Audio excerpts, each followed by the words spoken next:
So why don't we go ahead and ladies first, introduce yourself, your background, what your fund does, what's your strategy, and then we'll get into some more details.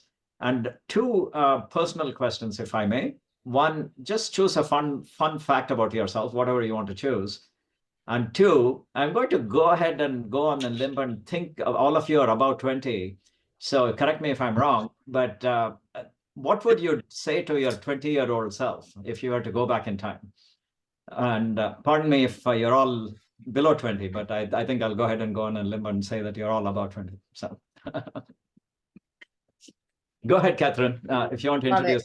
introduce. So I'm Catherine Bell, originally Canadian. Now I'm American by way of marrying my late husband, and came to this country in 2001, and came to this country at 26 years old with nothing. And my husband had a dream, and we turned his dream into a multi-million-dollar company. So by the time I was 30, we were millionaires, and just continued to build from there. And built up my portfolio, 25 years investing, raised over $35 million. I've done anything from buy and hold to running the Flipping Females, where I partnered with women. We flipped over 500 properties and started a hedge fund, and we did vacation rentals. I've done residential development, commercial development, mobile home parks, medical office space. So I've done all the things, which I'll tie into that question about the 20-year-old self. And now I have my company, and we just really have honed in on focusing on creating multiple streams of income for families, which is a huge part of my story. And that came out of my husband passing away, and the necessity for that to bring breathing room to families financially. And that's what we continue to do. And I do all of that for, at the end of the day, money is like oxygen. The more you have, the easier it is to breathe. And the more you have, the easier you can breathe, the bigger the difference in the world you can make. And so that, me, as I have a nonprofit that focuses on getting the 350,000 adoptable children in the U.S. foster care system adopted. So that's the shortest version of all the things that I'm up to.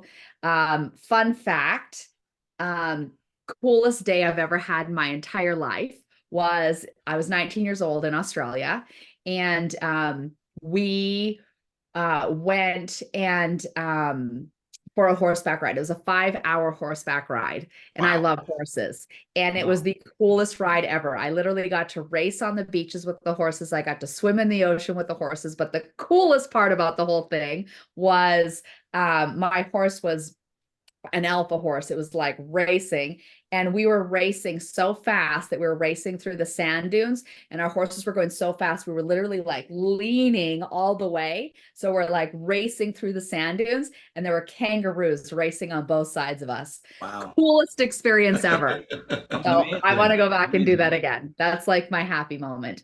What would I say to my 20-year-old self? I would say go for it. Go for it. And what I mean by that is, what I love about men is that, say there's a job description and there's like 10 things that you have to have to qualify. If a man has one, he'll totally go for it, and he'll usually get it. Women, if we have 9, we won't, because we didn't have 10. And so that is a beautiful lesson to learn from men. If you've got one, go for it. You'll figure it out. You're smart. Women are whole brain thinkers, and women make brilliant investors and business owners, because the skill set that it takes for us to be a mom and create a well-rounded human being and invest in them for 20 or more years to send them into the world to be a productive contributing member to society, it's the exact same skill set that it takes to be a brilliant investor and business owner. So ladies, you've got this. You've got this. So that's what I would say to my 20-year-old self. Wow, what a start. Hey, Guy and Robert, she's put you on the spot now. You got to beat that. Not a competition. It's not a competition. Of course Guy, not. I'm passing that on to you. Okay. So I would, just a fun fact about me is I like to scuba dive, right? So that's, I've done a lot of things, driven fast cars and skydived and that kind of stuff. But I mean, my tranquility is below the water. And that's where I really find peace and just really tranquility. I think that the 20-year-old self, I would say, and I would say this to everyone, is find something bigger than you to serve, right? Find something bigger than you to serve, because when you're focused on just where you're at, you'll only ever be able to help the people where you're at. When you're focused on people to serve, or things to serve, or organizations or groups or whatever, you expand yourself, which allows you to be more useful to a larger group of people, right? And it gets you out of being you. And at some point in time, you realize if you're going to do anything of real, significant or large impact, and significant is not the right word, but anything of large impact, you're not going to do it alone, right? So the other thing would be learn how to be a good team leader, how to be part of teams, how to either have influence and capacity and that kind of stuff. So learn how to serve, find something to connect with that's bigger than you, and you'll have a fulfilling life, right? That money, like you said, is needed and necessary, but fulfillment really comes through impacting positively other people in the communities that you work and where you live, all of that kind of stuff. So that's what I would say to the 20-year-old. Become focused on that. We do self-storage facilities. We used to flip houses and had some rental properties and all that kind of stuff, but we do self-storage facilities. So we buy, we convert, big box stores, we'll develop ground up. It's a very non-sexy asset class, right? I tell everybody we have a door. It goes up and down, right? It's very simple. But the economics, they make sense. They make a lot of sense. And I think the reality is that when things are going really bad in the country, we go to 100% occupancy, right? We don't celebrate that. We just understand that our asset class is resistant to the economic fluctuations. And so this is a good hedge, I think, for fund managers to look at and say, okay, self-storage has ups and downs, but it doesn't have these ups and downs, right? Inflation's our friend. If you own a self-storage facility, inflation becomes your friend over time, right? It just continues to grow your overall valuation, and it's a long-term asset class, and we love it. We love what we do. It's a business. We're good at it. So, but that's what we do. We've got a lot of experience in other things, but we're heavily focused on self-storage. As I think with any asset class, there's a deal. You got to be able to find the deals, right? Maybe an asset class, office, horrible. Never would do that. I would absolutely do office. There's great office opportunity if the office operator knows what they're doing and they know where they're at and they're in the specific community and they know all of that stuff. Like, there's deals there. So, finding good operators who know what they're doing, make that a good opportunity. So that's what I would say. Very cool, Guy. Very cool. Robert, you want to go for it? Yeah. Hi, guys. Robert. I'm out here in Seattle, out in the great and beautiful Pacific Northwest. Good to see you guys. There's a lot of y'all on the call this morning here. And one thing I appreciate about Badri and Avestor is that we're on the West Coast. So you guys are in Portland and Seattle. So the hours always works better for me instead of 6 o'clock calls. But fun facts about me is that I'm a dance instructor. I was one of the first male dancers in the NBA once upon a time. Seattle had a basketball team called the Sonics, and we're looking to bring them back. And so it's a passion of mine. I've been doing it for quite a long time.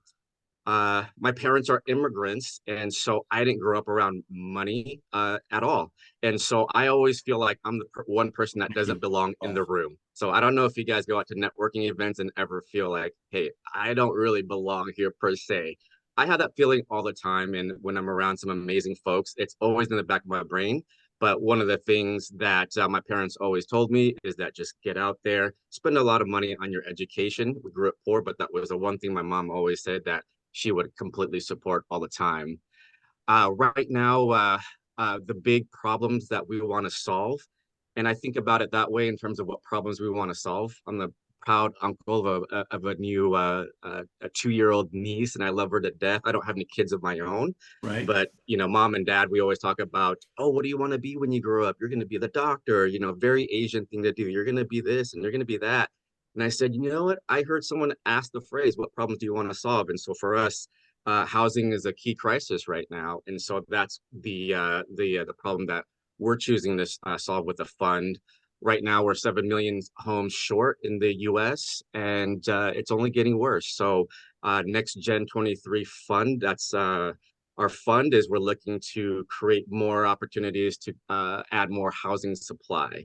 And how we're doing it right now at the moment is we're acquiring low-hanging fruit. Right now, it happens to be hotels for us that are not performing post-COVID, and we're converting them to cash flowing apartments. So that just happens to be what we're doing right now, but we're essentially agnostic to all the various different things.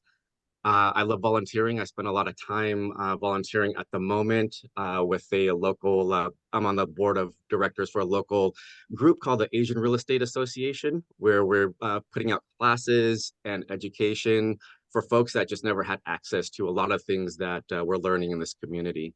And I guess the last fact that I'll mention is that being able to be in the dance world, I got a chance to meet some of my heroes. I shook Michael Jordan's hand, got to meet him, and I had a chance to meet Shaq and R.I.P. Kobe Bryant when he would come through to Seattle. So had a lot of run-ins with some really amazing people. Very That's cool. cool. Very cool. And what would you say to your 20-year-old self, Robert? My 20-year-old self, my parents didn't really support the dance stuff. And I think mental health is a very important issue that we don't talk a lot about in America, and Asians especially. So if you're 20 and you're enjoying your life and you're taking care of yourself and you're not completely, drugged up and whatnot, and you're living life with passion and you're getting out there connecting with friends, that's okay. That's okay. Take the boot off your throat, get the job and everything else, but experience the world, live, travel, do all of those things and be okay with it. Very cool. Very cool. So while looking at the list, I feel like I know many of the people in the audience, but let me briefly introduce myself. My name is Badri Malinor. I'm a co-founder and VP here at Avestor. And so my background, I was in corporate America. Managed a team of several hundred people across multiple continents that got old pretty fast. And I love investing. I've invested in almost every potential asset class you can think of, all types of real estate. I've invested in 35 companies as an angel investor, invested in venture in funds and crypto and bonds, stocks. And I also ran a hedge fund, which involved index trading options. And then I was semi-retired when Sanjay, my co-founder, came out with this idea for Avestor. And I said, retirement can wait. Let me come back and let's build this company out. And fun fact about myself, my goal is to visit every country in the world. So I'm up to about 70 right now, 72 or 73, I have to count. And, there is so much to learn from each culture. And, when I visit a country, I like to understand the history, the culture, and to the point where my kids say, "Oh, Dad is here. He'll go to the museum. Let's go somewhere else." So I'm not saying they'll do that all the time, but at least I'm a museum geek. So what my passion is basically financial literacy. It's shocking how little people learn about financial literacy in high schools and even in college, really. People graduate with liberal arts degrees. Nothing wrong with liberal arts, trust me, but they have no idea how to balance a checkbook. And that's something I really would like to have an impact on. Yeah. So, and what would I tell my 20-year-old self? Just do what you have to do. And take the risk. I wish I had never gotten into corporate America. It's had a good career there. I wish I'd been an entrepreneur much earlier, but hey, better late than never, right? So that's kind of where I'm coming from. So why don't we go ahead and get started with some general questions, and then we can also take some questions which came in during the registration. Why don't we start with customizable funds? So, there are various choices for raising capital. And what I like here is there is a mix of people. I know there seems to be all the three fund managers here seem to be more oriented towards doing their own deals, though I know Catherine has raised for others, and so has Robert. So a customizable fund can be used as a capital allocator or as a replacement for your own deals. So one of the biggest misconceptions is people think of a customizable fund as just a fund. I like to think of it as a better replacement for syndication deals. And I can get into some of the details, but why don't we hear from you guys? Why did you choose a customizable fund versus a couple of other choices is a syndication or an SPV at a time or a blind fund? Any of you can go. So I'll go. So when I was running the Flipping Females, I partnered with a different investor on every single one of those properties that we flipped, 500 properties. Wow. We have our, so even on the residential developments, commercial developments, they were all different structures. And there was a lot of brain damage that went into the legal structuring of every single one. Right. And then, of course, the legal costs associated with every single one. And what I love about the customizable fund is that it simplified the structure, right? It made it really clear and easy. And given the amount of deals that we're doing, it also helped mitigate the legal costs that were associated with every single one, versus now it can be balanced out over all of them. So that was simplifying the investor and money piece of it. Was, yeah, it just took out the headache and the brain damage for it. So I really, really love and appreciate that piece of it. Cool.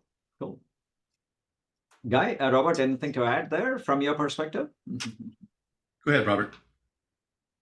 Yeah, in terms of the customizable fund, so we started out in syndications, and it was just the natural evolution of where we're going through. A lot of the pain points that we were experiencing was, I like to think into the future and fast forward a few years out. And one of the things that we were experiencing was amazing deal flow coming down the pipeline. And I just couldn't see myself having to raise individually every single time. Right. And go full cycle, get that capital back, and then re-raise and just start that cycle over and over. And granted, we cut our teeth in syndications first and foremost. It's a great way, and I think everyone should start that way. But once you start to get a lot of deal flow, and you start to look at different asset classes, and for us in our particular case, we're looking at real estate in general. And I had mentioned earlier that I was agnostic to what we were doing. Happens to be right now adaptive reuse projects at the moment, but it could change.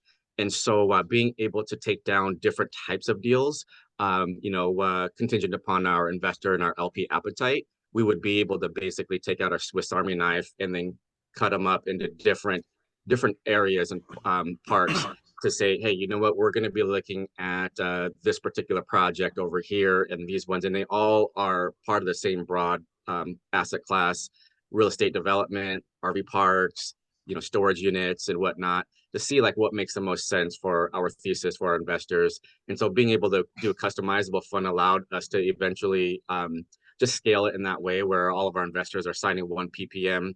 And then for each individual project, we can still, like a syndication, have them sign one deal disclosure, and then we're off to the races with every deal. So if I have a partner that says, hey, Robert, we're building 30 units in the backyard, and we're going to take, a year and a half to 2 years and we'll sell them, then fantastic. We can quickly deploy that. In the same time, we're going out raising money for, let's say, another conversion project, for example. And so we're able to customize it and scale it that way. So it just allowed us to kind of take the next step in our journey. Very cool. I guess the only thing I would add to that, and exactly what both of them have said, is all of that. Plus, I think speed is really key here. When it's set up the way it's set up, we can take concept opportunity to deal to raise very quickly, where before you always had a lot of other things that were in the way. So reduction of cost, speed, multiple aspects, the ability to bring in other fund managers to help support a project and give them some, good optics and good returns. It's a great vehicle, and it's consistent. You can raise in this process on a regular basis, which you could do in a blind pool as well, right? This just allows me to raise specifically for something that people can go, I want that, as opposed to conceptually only this concept of these things. So I like it.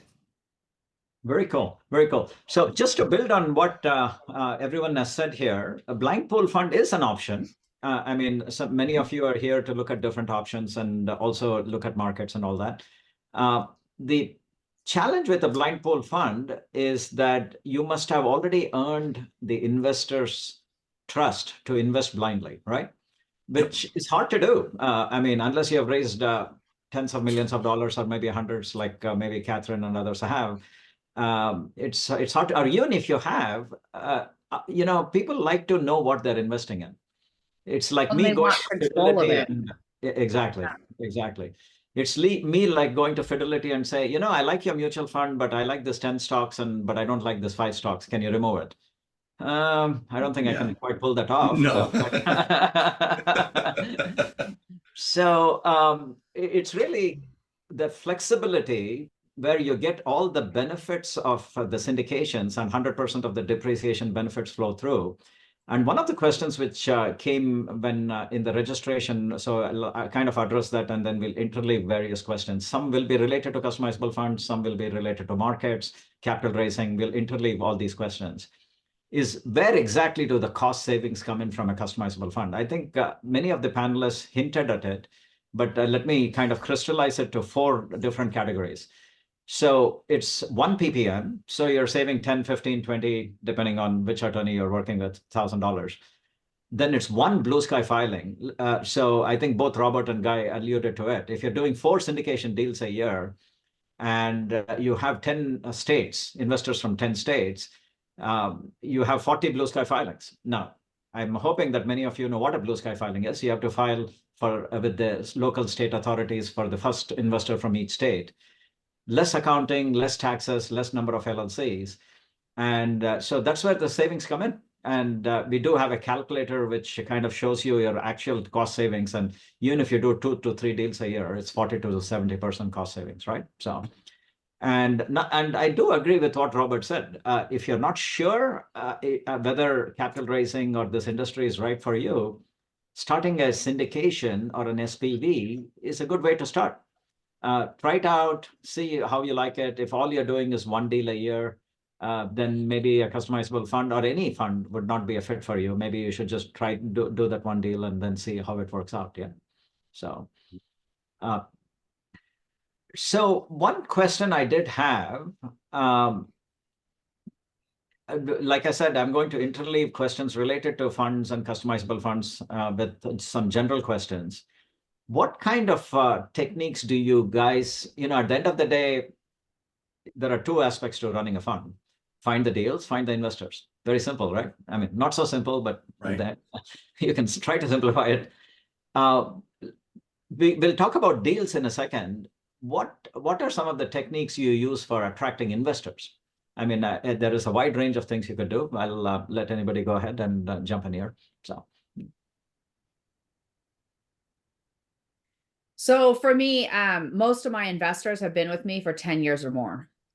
It's all about long-term relationships for me. Like I said, I created this out of what had happened for me inside of my own journey was that I was a stay-at-home mom, still helped my husband run my company, super happy. My husband got sick, and which forced me to go back to work and provide for my family. I was working 80 hours a week, coming home, taking care of a very sick husband, my twins, all of that. And I was like, this isn't working. So I started creating multiple streams of income for our family. And then when he died unexpectedly in 2018, I created 13 streams of passive income for my family.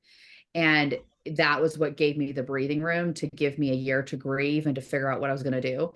And then restructured my life and did all that. But I just feel very passionate about having that ability to create that for the average family, that they're creating those multiple streams of passive income for their families. And so all of my relationships are like deep, personal, long-term relationships that I build. So, and it's all come through networking events, a lot of charity events, like it's developing relationships in the community over a long period of time. And some of these people have come through me through social media. different webinars, different introductions. And so that, again, to me, it's like I just attract the people to me, that we have these amazing long-term deep relationships, that we just continue to do these deals again and again and again. And they just keep growing, which is extraordinary. So that's, yeah. It's quite a story, quite a story. Do you want to take a shot at it too, Guy and Robert? What techniques do you use to attract investors? I was watching Guy's face to see if he starts moving. So Oh, okay. Yeah. I mean, it's This is like coming to a stop sign, and it's no, you go first. You go first. but people invest with you because they trust you. Mhm. This is why, right? And so we have a saying inside the company: it takes years to build trust and a day to lose it. Right? You have to always put the people who's investing with you first. And we don't even talk about it in the terms of money. When people lend us their money, they're lending us their future. This is their children's college fund. It's their retirement fund. It's the money they need to pay for helping take care of their parents when they become elderly. I mean, this is their life, right? This is a life issue. Yeah, we all know people who could afford to lose money, but we don't look at it that way. Like this is a responsibility we're taking on, and it's something we take seriously, right? So I think that as a person who's thinking about becoming a syndicator, or somebody who's thinking about getting into this business of using other people's money, you need to understand that you're responsible. You got to make it happen, and if you're not great at what you do, you need to become great at what you do, right? Like you have to. So people will lend you their money because they trust you. They're investing in you. Yeah, the deal is important. At the end of the day, though, you are the critical factor. So there's friends and families, and then friends of friends and families, right? Like there's all of those things. And we're just at that point where we're starting to figure out how to connect with and leverage the larger groups. And so I think this concept of being part of this mastermind, right, Badri, being involved with other fund managers who are thinking about the same thing. They're responsible for other people's lives and money. Do they trust the deal? Have they vetted the other fund managers, right? So getting around a group of people who are actively focused in the same general idea helps you change your mindset. It raises your level of association. You're connecting with that group. There's deals that can be done inside the group. That's always good. More than anything, though, it is connecting and relating at that level. Because at the end of the day, it's always people, right? Our kids are 17, 18, and 20, and I tell them, love people, use money, not the other way around, right? And so, that's the key, I think. That's a great quote, Guy. I'm going to write that down. Yeah. Me too. That's beautiful. Right. But be careful if you're dyslexic and you have the other way around. Right. Yeah. Exactly. So we're working, we're just starting to work with a company to help us start to leverage Facebook groups, Instagram groups, larger communities that we're already part of, having, media kits, pitch decks, like all of those things that are honed in a system, a process, policies and procedures that are all driven towards helping serve the people that we're able to serve in our asset class, as well as that. So I think that's another funnel, but it's a holistic approach. I have a feeling if a lot of the folks on this call are in this space and in this webinar, they've probably gone down the rabbit hole of looking and learning how to raise capital. And I've done it for a few years now, and it's just hard no matter what. And what, we got kickstarted by, because we're a 506B with our fund, we did the education route. So we were hosting meetups to attract those initial investors. And we were doing that for probably 6-7 months before we even had a deal. And so, we're super humble and we come from humble beginnings. When that first deal finally came across, we closed that round in 72 hours. Right. And it was basically because we were educating people for a really long time up to that point.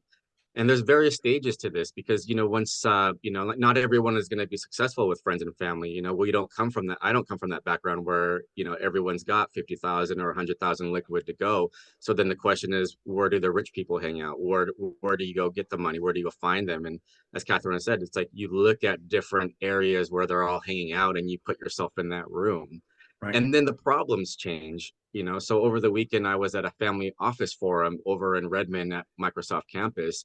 And you're talking to family offices that have capital of $200 million that they're looking to deploy. And then if you come to them with a deal of, like, hey, I'm raising 3 million, that's not going to be interesting to them. No. They're looking for those deals that are 30, 40, 50 million. And then you start to meet other people that say, hey, Guy, what are you working? Catherine, what are you working on? How do we scale this? How do we get those larger checks? So that way it becomes easier and easier as we start to solve these challenges and these problems. Right. Granted, there's those retail investors, and that's very difficult. And then there's a different scale to that. The first, like 0 to 20 million in that range, you might be at retail investors, but then you start to go to 30 million range. But if you have 300 million AUM, that starts to open up a different set of investors. So no matter what, it's always going to be a challenge. It's always going to be difficult. It's always going to be hard. But having a network of colleagues, of people that you can call because you need therapy, that's going to be really important. I've come to find out as well. It's like, hey, man, this is hard. So we keep each other's spirits up and we look at great opportunities. If you don't have the deal flow, you know what? Being part of an ecosystem and a network, there is even better deals across there. So it just gets more exciting because then it opens up your mind to like, hey, I was thinking about storage. I was thinking about this, or I was thinking about, but now there's this other stuff, right? It's like, wow, like we can actually really work together, come together as a community and really, really start to make some huge impact as a group. Very good. Very good. So let me kind of continue building on top of this, because some of the questions are related to masterminds you've been part of. One thing many people may not know is Avestor is not just a platform. A mastermind is also included in that. I mean, it's kind of a quote unquote free, included in the price. We let fund managers present deals to each other, and then we negotiate preferred terms with a variety of sponsors to give collective terms to Avestor fund managers. So what that means is, everyone knows if you raise $1 million or $2 million, you get better terms than if you invest 50,000, right? That makes sense. So what we work with is sponsors from a variety of asset classes: marinas, mobile home parks, self-storage, retail, hospitality, multifamily, and so that they can give collective terms to Avestor fund managers. What that means is, if 4 fund managers collectively raise $1 million, you still get $1 million tier. So that's a huge plus because that allows you to expose your investors to other asset classes where, let's face it, everybody cannot be an expert on each asset class. And as part of the mastermind, we have ongoing educational sessions. We have a 10-week program with Lance Pedersen, and we weekly meetings where fund managers can interact with each other in the Slack channel. So having said that, we understand that different masterminds serve different purposes. And I would love to hear from you as to how we have found the Avestor mastermind and what other masterminds you have been part of. What is the role of a mastermind? That's up for a little bit of a debate too, right? I mean, people define masterminds in different ways. And what you liked about some of the other masterminds, and if you feel comfortable, what you think could improve from other masterminds, and for that matter, even the Avestor mastermind, So the topic is masterminds. So let's, your role, I mean, the ones you have been involved in, your thoughts, yeah? So. I'll just highlight what you said. Oh, yeah. Go ahead, Catherine. No, go ahead, Robert. I keep going. You go. To highlight what Badri had said, because there's some people that speak and can say so much, but just talk so much, but say so little. Badri, you're the opposite. You don't say very much, but like sometimes I'll have to listen to you a few times to understand what you just said. And what you said was really powerful, and that I didn't know about until I joined the community was like how active the fund managers are within Avestor. I haven't taken advantage of the ecosystem in terms of everyone's interest to help each other grow and scale and bring more resources to the table. And the fact that you've been doing that is really amazing, and it's really cool to see. And it's kind of opened up my mind of like how I'm even doing my deals. I'm like, okay, I'm thinking about my deals, but hey, there's Badri and there's this ecosystem of everyone else that can help us close. Like, let's think about this differently and set this up for the future. So that's really, really cool to see. So I wanted to just give you a shout out and Thank kudos you. for Thank you. that. And Yeah. there is no prior arrangement. I'm not buying Robert a beer or anything like that, though he is just in Seattle and just a few hours away. But Right. hey, we will do that. Why not? No, I think, I mentioned I graduated with a degree in philosophy, and at the root word of philosophy is the lover of wisdom. And joining masterminds is all about education first and foremost. I know that there are other, when I was first joining masterminds, I was talking to all of my colleagues to find out which ones they've been joining. Some of them slice and dice and get deals done together, form teams and pools, and they try to execute really fast. Whereas with me, I actually, I'm a slow learner. Like, I need to hear things like 10 times before I get it. It's just the way my brain works. I wasn't a very good student in school. But once I understand something, I really get it and I can teach it. But it takes me a while.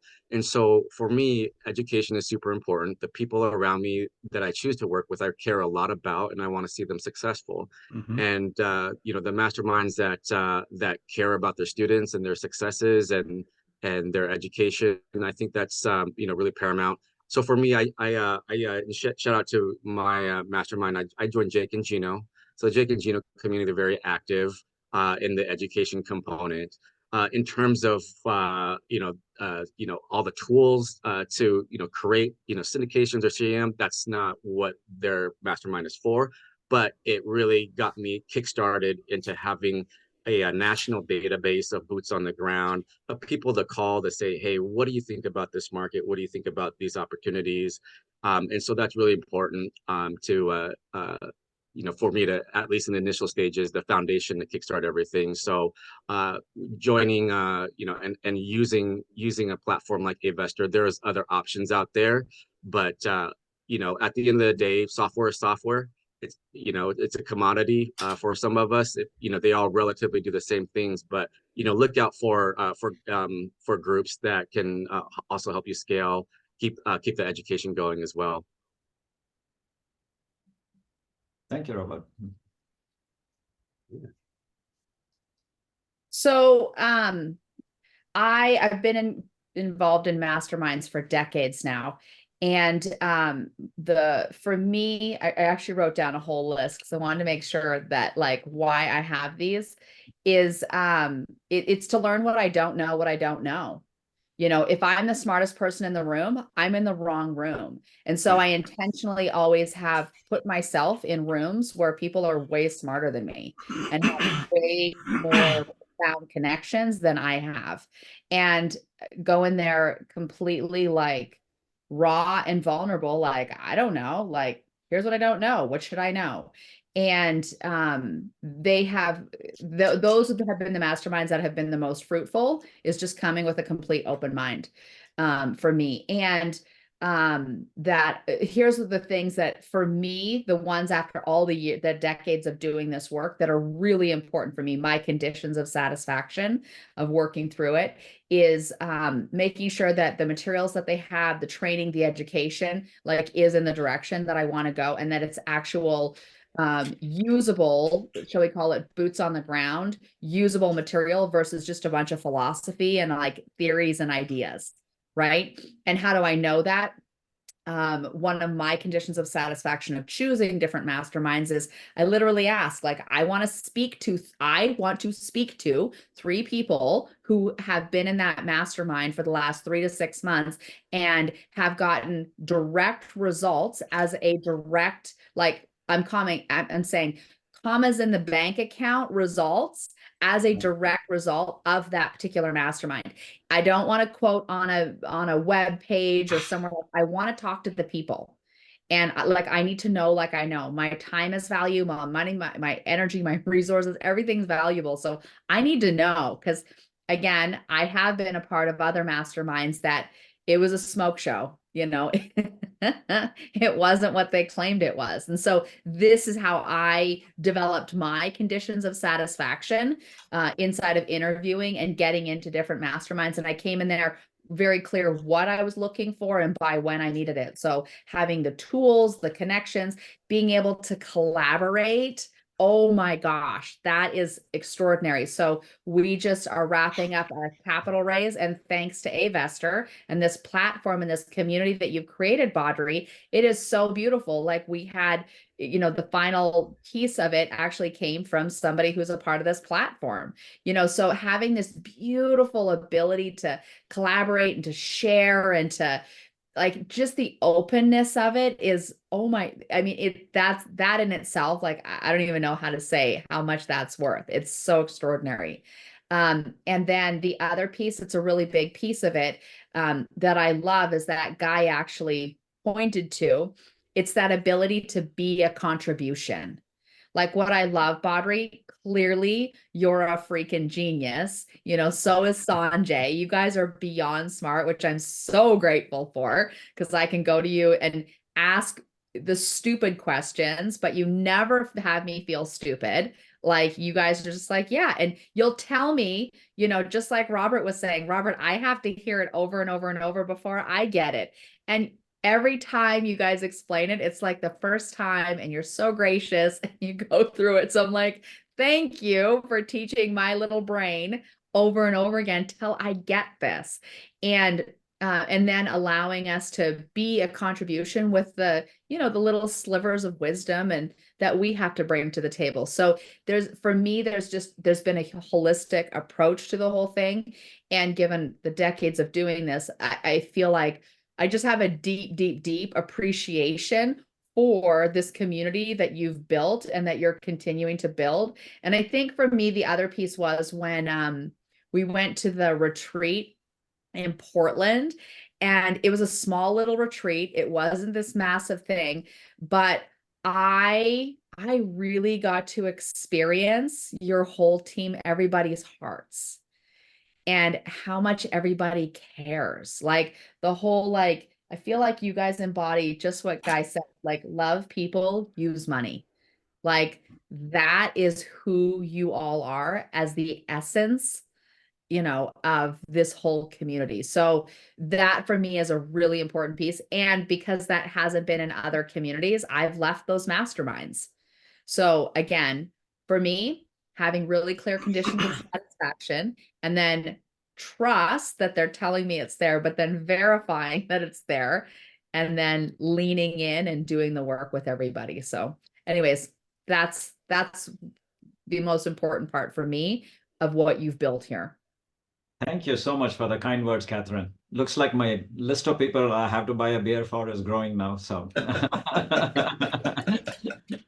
thank you so much. We really appreciate that. And yeah, the summit was in the summit which Catherine is referring to is we have an annual summit. And we thought of having it outside Portland, but hey, Pacific Northwest is beautiful in the fall. Why have it outside? So we are having it again in Portland. Open only to Avestor fund managers. We try to keep it warm, intimate, and there are a lot of great relationships which are built there. So thank you. I appreciate the feedback. Your turn, Guy, if you have anything Sure. to add. Yeah, I mean, so masterminds are interesting. You've got the online, you've got the in-person, and I prefer the in-person. I like getting away from the business, and that's what a mastermind group does for me. I get to be away from the business. I get to work on the business, you know, from a leadership perspective, from a growth perspective, and I'm not in the day-to-day operations of problem solving and putting out fires and managing that stuff. So I like that aspect.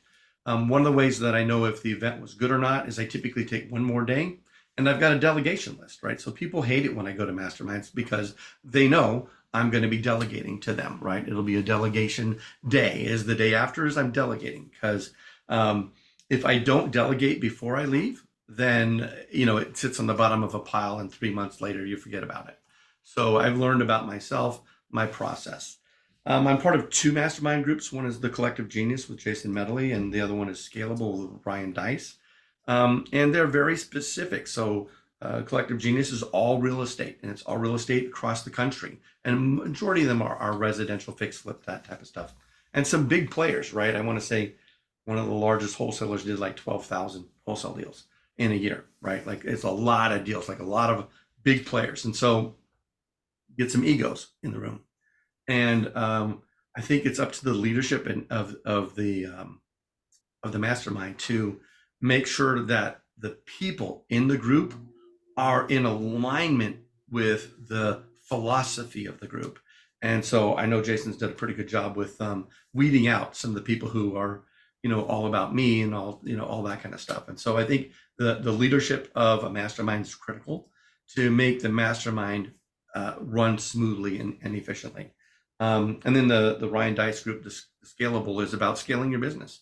And that's about 60% digital marketing people and that kind of stuff. And so having the mix for me in my wheelhouse of CRE type of stuff and outside of my wheelhouse in the marketing and all that kind of stuff, it's good because it broadens me as a leader, as an owner, as a fund manager, and it keeps me in tune with what's going on around the country, right? So we get good speakers, we get good economists, I get feel from everyone around the country. What's going on in your backyard?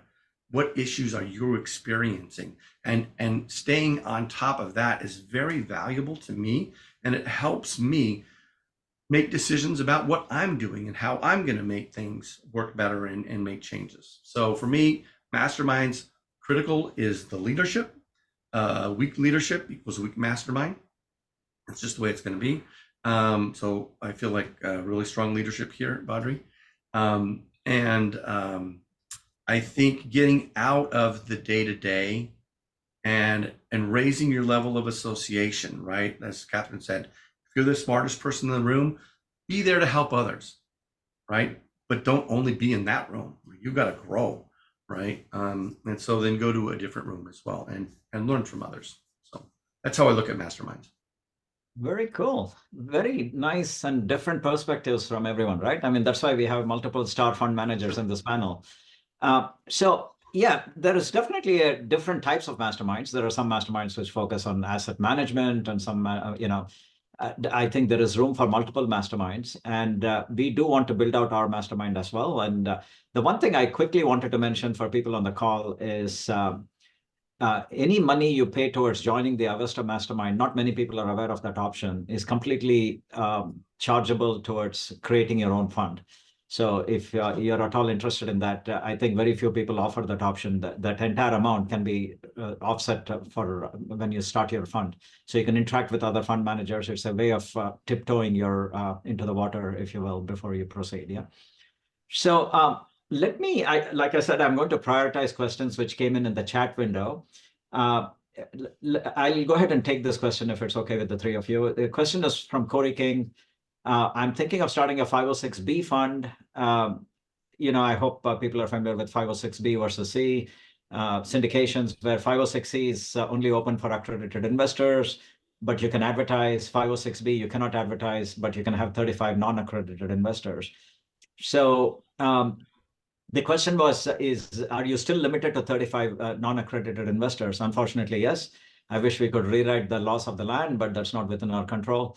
SEC is, but the big difference is 35 non-accredited investors can invest in more than one deal. So that's quite a bit. And if you were to come and ask me, what would you recommend you start with? I would generally say 506C because it's more scalable. But as Robert said, I mean, you want to approach a wide range of investors. And if your entire investor network is non-accredited, you have to start with the 506B. Some of our fund managers, not all, do start a 506B and a 506C simultaneously. Yeah. And one thing which people may not know is once a 506B fund hits $5 million, the fund itself becomes accredited and you can invest in 506C deals. So again, if once the 506B fund hits $5 million, you can invest in 506C deals, but you still cannot advertise. So I realize it's a tough trade-off when you're starting out, but it's something we'll certainly be happy to help talk you through it. Yeah. So one other question, and feel free to ask other questions, please, because I will prioritize questions which come in the chat or Q&A. One other question is, at the end of the day, running a fund is a business, right? I mean, so I'm assuming there's not a nonprofit fund, which that's a different story. Right. What are some ways you make money? From a customizable fund perspective, how do you make money from your fund? Is it on the back end? Do you charge a due diligence fee? By the way, a customizable fund supports a myriad ways. That's going to what Catherine was saying. That's part of what we consult with each fund manager and say, here are the 10 different ways. Now, you don't go all these 10 ways. You have to pick a subset. You can't make money in all 10 different ways. Your investors are not going to like you. So why don't you go ahead and say how you are planning to, if you have not done a lot of deals already, and how you make money in your fund? You want us all to answer that? Yeah, whoever wants to. Yeah. So out of all my experience, this goes back to Omar. He asked a question. So all the things I've done, I tried all the things. It comes down to, for me, three things. One, after my husband died, I got really, really clear that life is too short and we're not guaranteed tomorrow. Right. So every project that we do must leave every person, property, and community better than we found them. That is my number one, like, no questions asked. That's what we're doing. And out of all the types of investments, I like two things. I love to be the bank and I love to rent dirt. That's it. And so we focus on two things because I like to bring stability to our portfolio and our families. So we focus on mobile home parks because that is, we're always going to need affordable housing.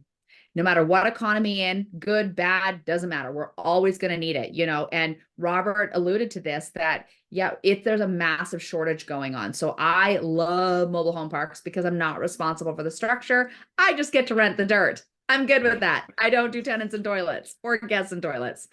And then the second is being the bank. And we do that through triple net lease medical office space, and how we structure those deals is really unique in allowing for the scalability because we're always going to need medical care, always, whether it's a good economy or bad economy. So those are two asset classes and two ways that we, through all my experience, that just fits with my personality and our team and what we're committed to.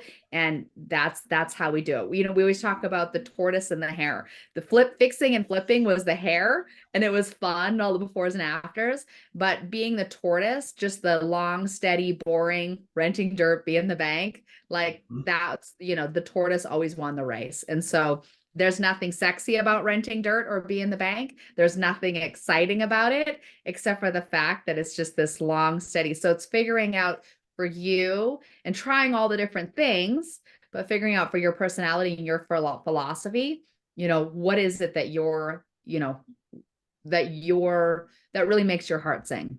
That's what I would say. Very cool. For our fund, we're because I came from the syndication world, a lot of the way we structure things is how we structure the fund as well. So because the customizable fund allows us to take each individual deal and get paid on that deal, we structure it the same way. So right now we're doing like 70-30 split, LPGP split 70-30. We do a 4% acquisition fee at the moment and 2% of gross profits for the asset management component. We don't have any fancy waterfalls at the moment. And right now we're not doing a pref as well. So we kind of just keep it simple on our end. The fund-to-fund structure, we don't charge any additional fees for that as well. I know some folks might do like an AUM fee over all the totals and whatnot.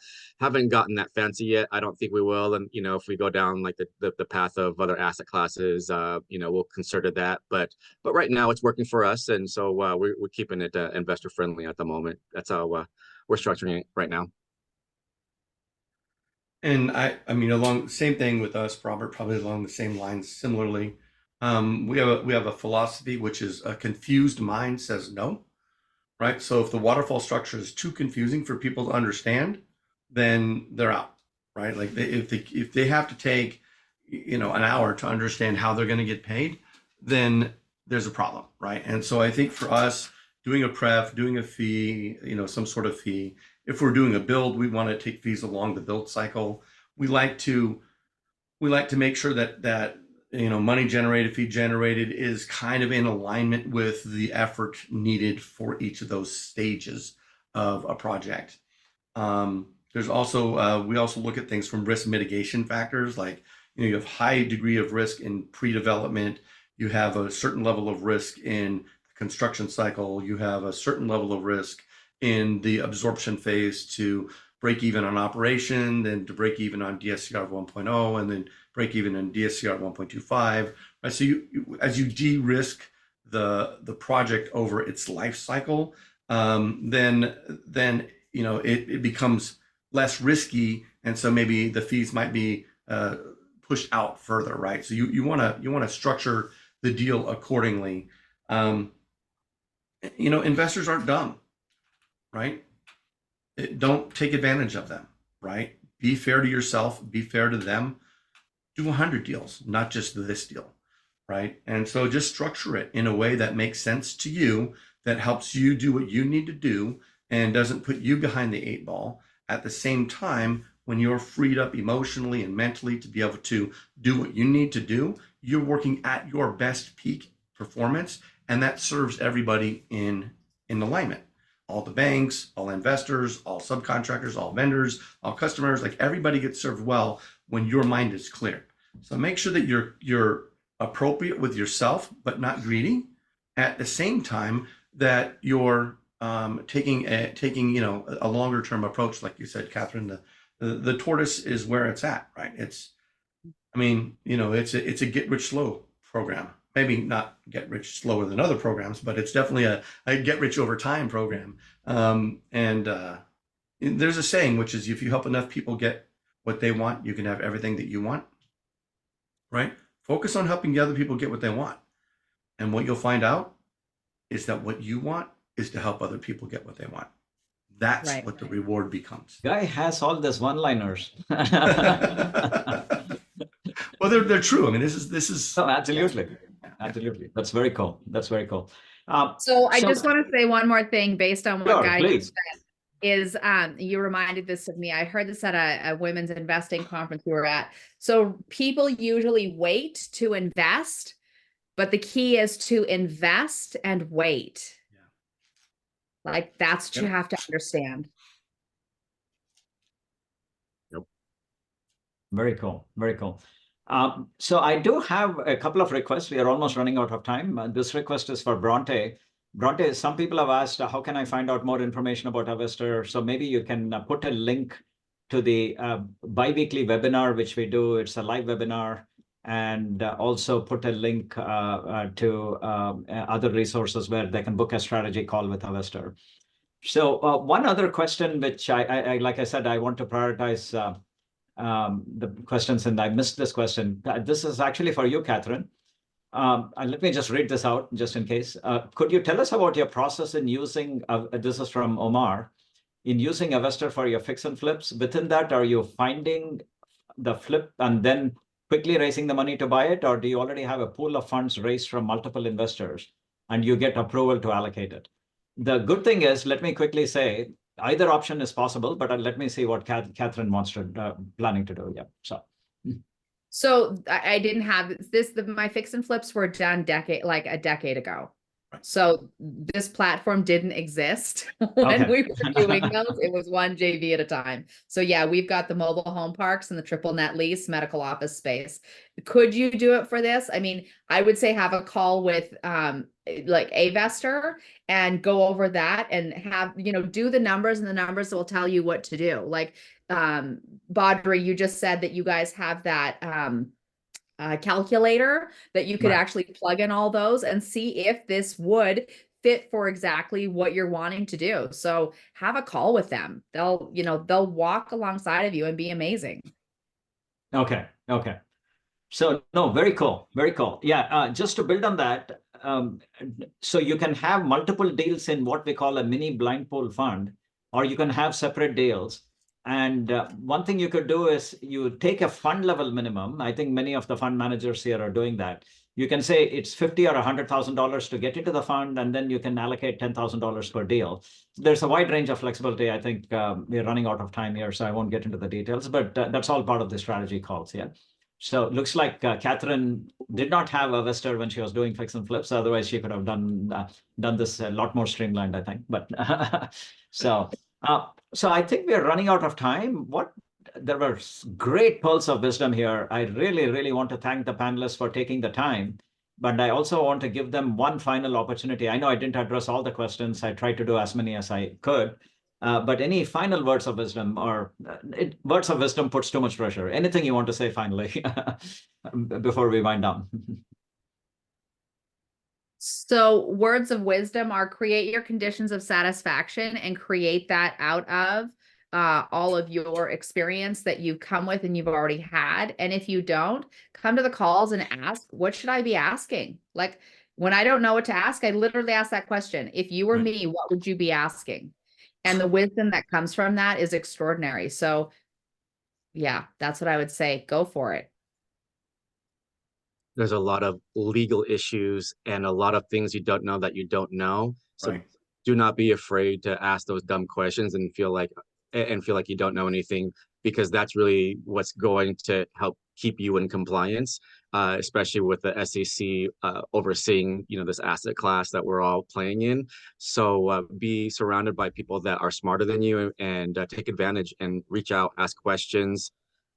Wealth is lost by the third generation. So collectively, being on a mission to ensure that the education gets passed on, and not just the money, but the wealth of knowledge that we're accumulating as a community and as a group, that's going to be what's needed for us to grow as a community and a society. So it's hard, and reach out, network with people to stay motivated and encouraged, and enjoy.